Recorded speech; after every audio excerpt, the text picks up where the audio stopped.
오늘도 캄보디아 사태가 대통령실 내 여러 점검회의 계기에 중요하게 논의되었습니다. 다양한 조치 방안을 추진하기로 했습니다.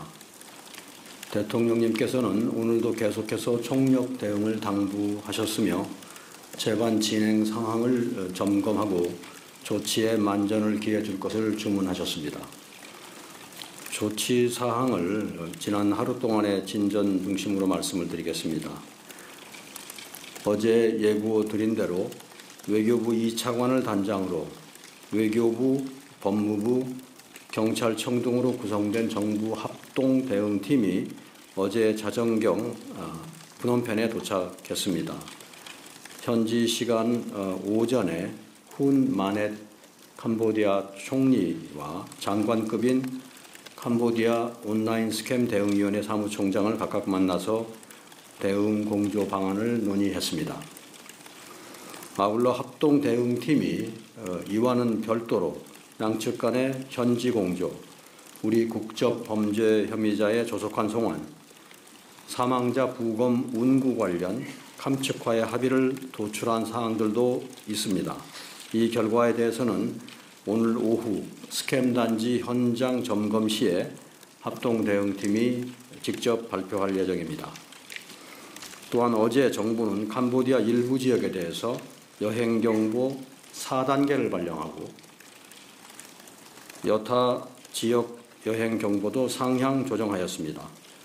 여행경보 4단계는 여행금지입니다. 해당 지역에 방문, 체류하는 경우 여권법 등 관련 규정에 의해서 처벌이 가능합니다. 해당 지역은 캄포추 내의 보코산, 바벳시, 포익베시 등입니다.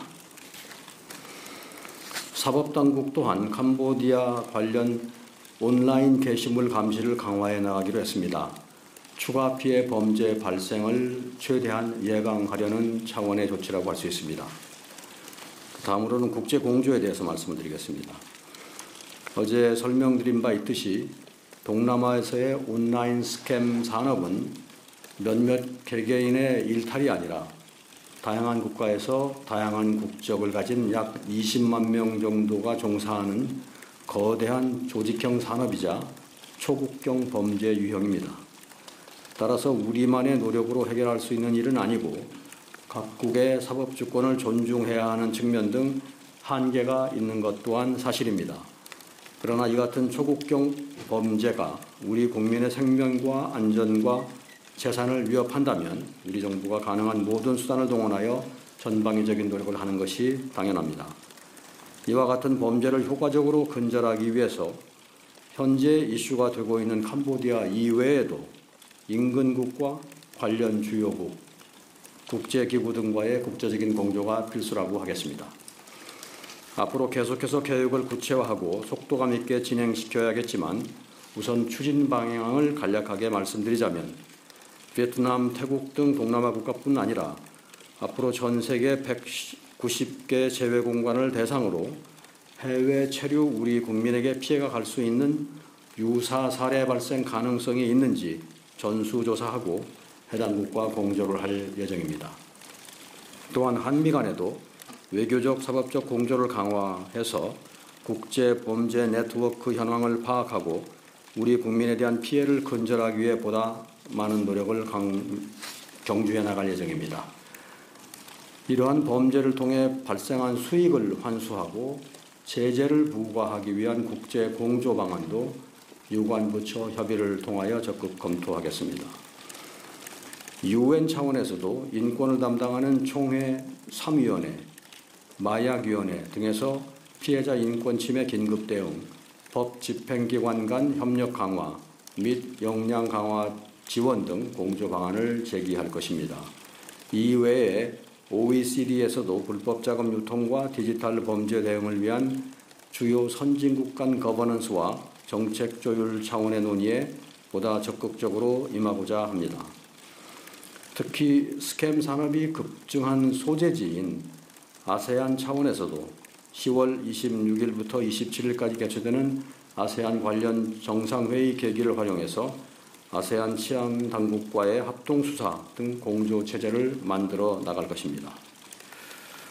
다음으로는 국내적인 노력입니다. 이 같은 조직형 피싱 범죄는 국외 피해자 구출 및 보호 등과 같은 외교적 대응만으로는 근절이 어렵습니다. 근원적으로 확산되고 있는 초국경적 피싱 범죄를 근절하기 위한 사회 구조적 차원의 노력이 있어야 합니다. 구체적으로는 국내외적으로 취업 사이트 점검과 같은 사전 예방, 현지 피해자 구출과 같은 현장 대응, 연루자 파악 및 의법 처리 등 사후 대책으로 이어지는 전 단계에서의 관련 노력 강화가 필요합니다. 이는 범정부 차원에서 보다 면밀히 검토하게 될 것입니다.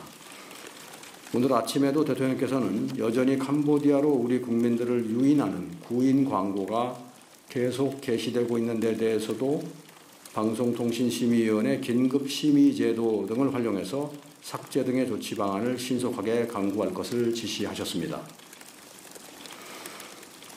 우리 언론이 작금의 사태의 다양한 측면을 보다 거시적인 관점에서 파악해서 지적 보도해 주시는 내용은 저희들도 면밀히 살펴보고 있고, 이를 통해서 우리가 미처 알지 못했던 점을 성찰하고 우리 업무에 최대한 반영하고자 노력을 하고 있습니다.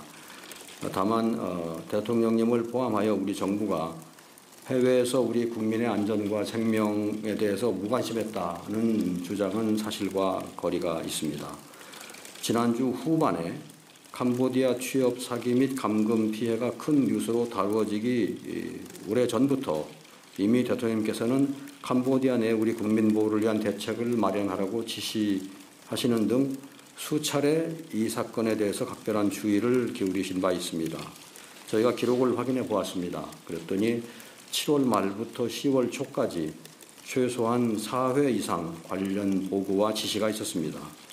대통령님께 캄보디아의 인력 증원, 여행경보 상향, 치안기관 공조 강화, 취업 포털 사이트 조치, 스캠 TF 설치 등에 대해서 보고하고 지침을 받았습니다. 이에 따라서 정부도 이 문제에 대해 경각심을 갖고 다양한 노력을 진행하고 있었던 차입니다. 어제 보도된 베트남 캄보디아 국경 지역의 우리 국민 사망 사건에 대해 정부의 대응이 늦었다는 것도 사실과는 거리가 있습니다. 이 사람은 10월 8일 날 베트남 캄보디아 국경의 베트남 쪽 검문소에서 쓰러진 것으로 발견이 되었습니다. 우리 해당 공관에서는 사망 사실을 인지한 직후에 베트남 공안에 철저한 수사를 요청했고, 유족의 베트남 입국 바로 다음 날이 되겠습니다. 10월 9일이 되겠는데 를 지원하고, 부검은 10월 10일에 이루어졌습니다. 유해 운구는 10월 11일에 이루어졌습니다. 이 과정에서 신속히 영사 조력을 제공했습니다. 물론 지금 언론에서 지적하고 있는 문제에 대해서는 우리 정부도 엄중하게 생각하고 있습니다. 그리고 이를 계기로 재외국민 보호 차원에서 부족함은 없는지 재차 검토하고 역량 강화를 위해 인력 및 예산 등 차원에서 획기적인 조치도 취해 나가고자 합니다. 지금 대통령실, 현장의 정부 합동 대응팀, 외교부, 경찰청, 법무부 등 유관기관이 총력을 기울여서 외교적, 사법적 대응 방안을 계속해서 검토하고 있고, 진전 사항이 있는 대로 말씀을 드리겠습니다. 오늘은 앞서 말씀드린 합동 대응팀의 현장 브리핑 이외에도 현재 외교장관 주재 캄보디아와 인근 지역 공관장 간의 화상회의가 진행 중입니다. 그 결과도 외교부에서 발표가 있을 것으로 기대합니다. 이상 제 모두 말씀을 마치겠습니다. 네.